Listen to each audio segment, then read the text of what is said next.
Hook, you ever build something with your own two hands, something that isn't just yours, but part of your soul, and then watch a bunch of smug neighbors tear it all down because of a technicality? Well, that's what happened to me. My name's Ethan Ward, and I built a dam, not out of greed, not for glory, but to protect this valley, to protect the people who once called me their friend. But when the HOA came for me, when they said my dam had to go because of unpaid fees, I warned them, I begged them, and they laughed. They laughed right up until the moment the ground shook and their perfect little houses began to slide into the mud. Now, I'm not telling this story to gloat, though I'd be lying if I said I didn't feel something watching karma come full circle. I'm telling it because sometimes the ones who are called stubborn or crazy or difficult are just the only ones who see what's coming. So listen closely, because this isn't just about revenge. It's about what happens when greed drowns out reason and how one man's loss became the whole neighborhood's lesson. Ethan Ward had never been one for suburbia. He liked the smell of cedar, the sound of rushing water, the quiet hum of nature that didn't need permission to exist. When he retired from 30 years as a civil engineer, he moved to a quiet stretch of land at the base of Clearwater Ridge, 5 acres of forest hugging a small stream that cut right through his property. It was peaceful, untouched, and perfect, until the HOA came. They called themselves the Clearwater Meadows Association, a community improvement group that bought up parcels around Ethan's land, built polished homes, and turned the once wild valley into a maze of rules and painted fences. At first, Ethan didn't mind. They promised to leave his property alone as long as he kept things aesthetically consistent, whatever that meant. Then came the floods. It started with heavy rains one spring, the kind that carved gullies into the hillsides and sent trees tumbling down like matchsticks.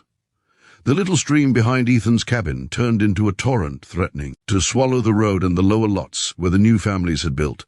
Ethan knew what would happen. He'd spent a lifetime studying runoff, erosion, and failure points.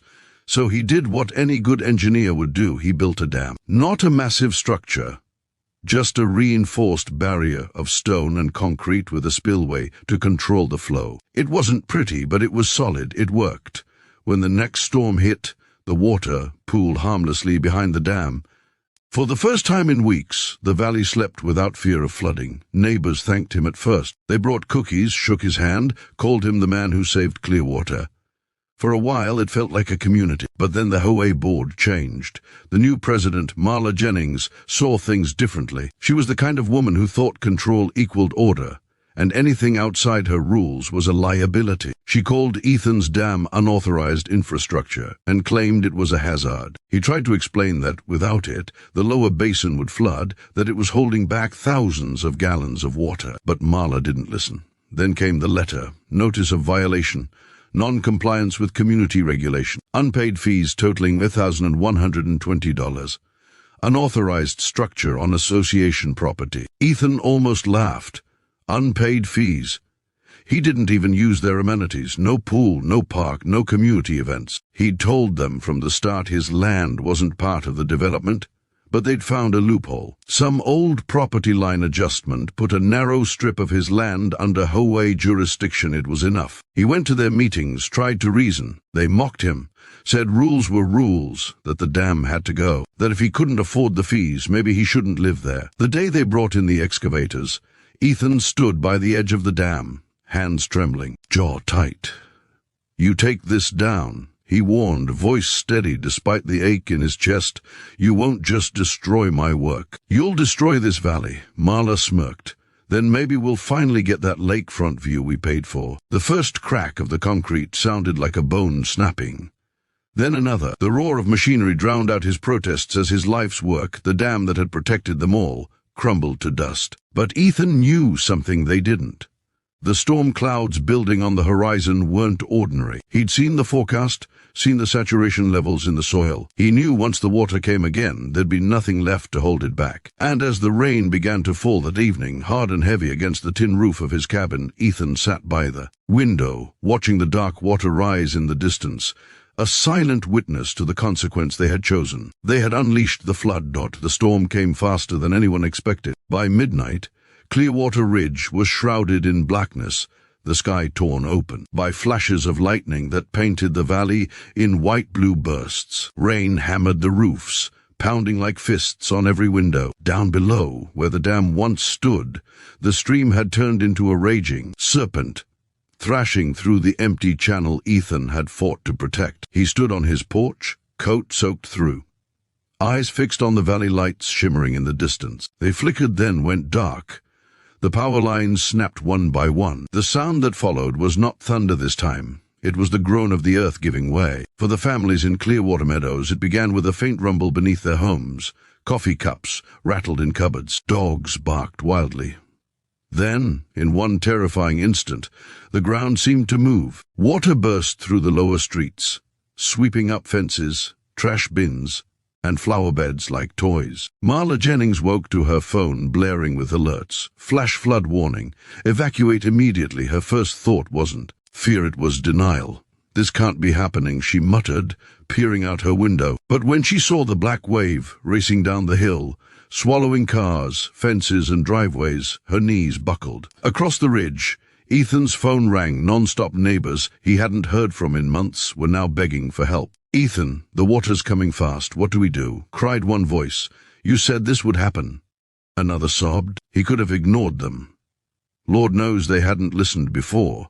But that wasn't who he was. He grabbed his truck keys, strapped on his old raincoat, and headed toward the chaos. By the time he reached the lower road, the scene was something out of a nightmare. Mud and debris flowed like liquid earth. Streetlights lay twisted, mailboxes half submerged. Families clung to rooftops, their cries nearly drowned out by the roar of the flood.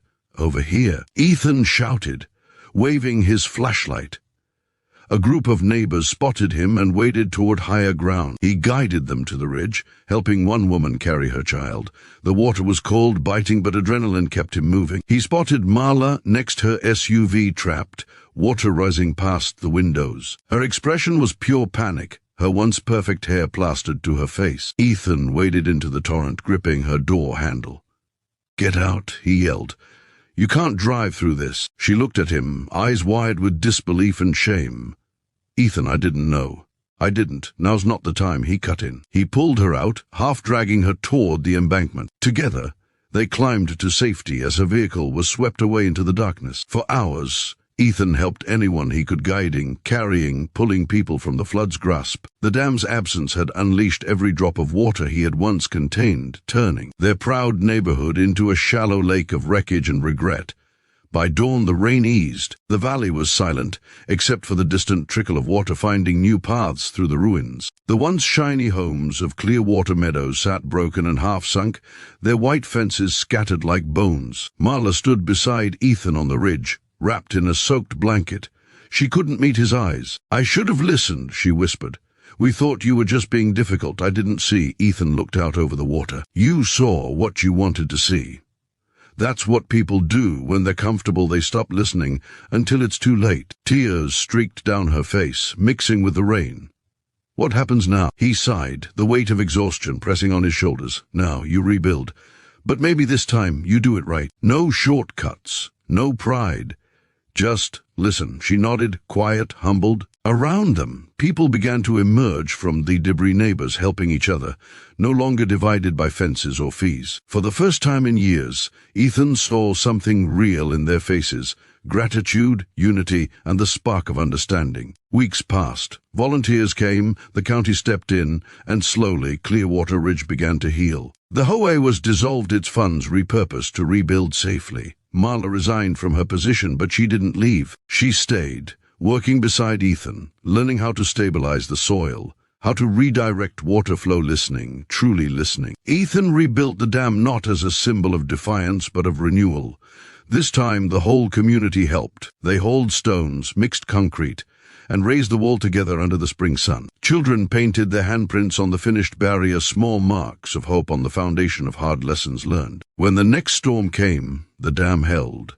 The water rose, surged, and then gently flowed through the spillway, calm and controlled. From the ridge, the neighbors watched in silence, then erupted into cheers.